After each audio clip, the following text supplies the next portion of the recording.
The Super Bowl brought us a brand new TV spot for Avengers Endgame, giving us new footage to study and tide us over as we wait for the movie's release in April. So let's break it down scene by scene.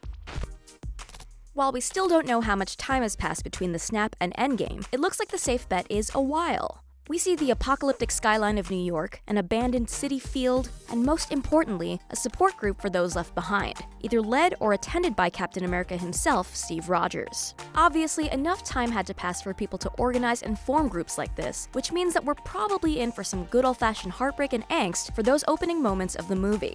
The first trailer gave us a pretty bleak look into Tony's situation aboard what we assume is the Benatar, where he narrated what sounded like his last will and testament to Pepper Potts. This time around, Tony doesn't look quite as resigned to his fate. We see him actively teaming up with Nebula, the only other survivor from Titan, making some sort of mechanical repairs to the ship. We have no way to tell if these repairs were taking place before or after they left the planet, so it's probably best not to get our hopes up for Tony just yet.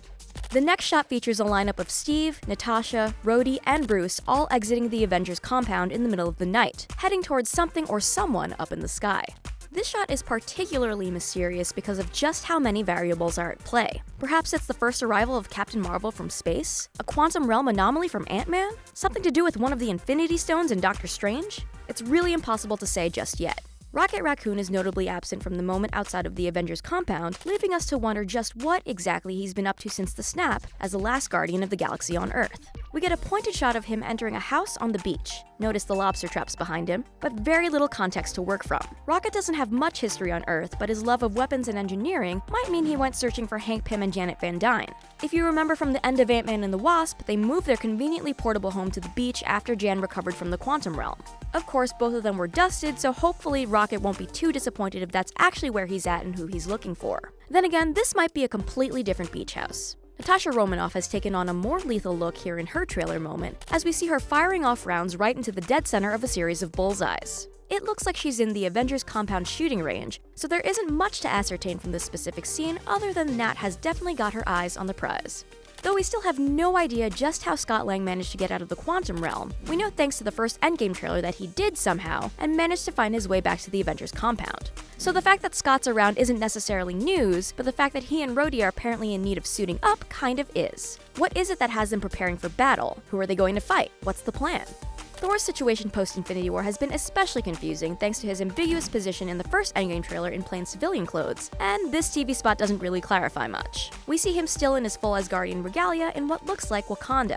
It's probably a safe bet that this might be a flashback to the moments immediately after the snap, before everyone had a chance to go their separate ways. Alternatively, if this scene isn't set in Wakanda, it could be on some alien planet, maybe even the planet that Thanos has made his new home.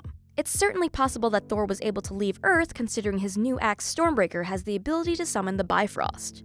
We've known that Hawkeye was going to be making a comeback with his new codename Ronin, but how and why is still a mystery. Unfortunately, this split-second look at him doesn't really clarify much. It's just an ominously lit close-up of Jeremy Renner in some sort of rubble. The red glow could be coming from one of the stones, but it also could just be from something totally mundane. In one of the most emotional moments of the TV spot, we see a close shot of Steve Rogers' hands, tightening the straps on his iconic shield, something he gave up entirely at the end of Captain America: Civil War. He spent the entirety of Infinity War without it, so it's pretty understandable that his hands would be visibly shaking as he goes to commit again. The real question is, of course, what made him decide to go back to it? Post-snap, it probably wasn't that hard to break out of whatever government storage facility it was being housed in, but why would Captain America feel the need to make such a symbolic return when the Avengers aren't exactly around to be assembled? The final shot in the TV spot is a lineup of heroes silhouetted by the setting sun, walking through the compound's hangar to places unknown. They're obviously led by Steve, who is followed by either Hawkeye or Thor, then Natasha, Rocket, Scott, Rhodey, and finally Bruce. Where are they going? We don't know. What are they planning? We don't know that either. But whatever or wherever it is, Cap's got his shield, so you know it's serious. Be sure to subscribe to GameSpot Universe for plenty of Avengers Endgame videos coming your way, including theories and more. Avengers Endgame hits theaters April 26th.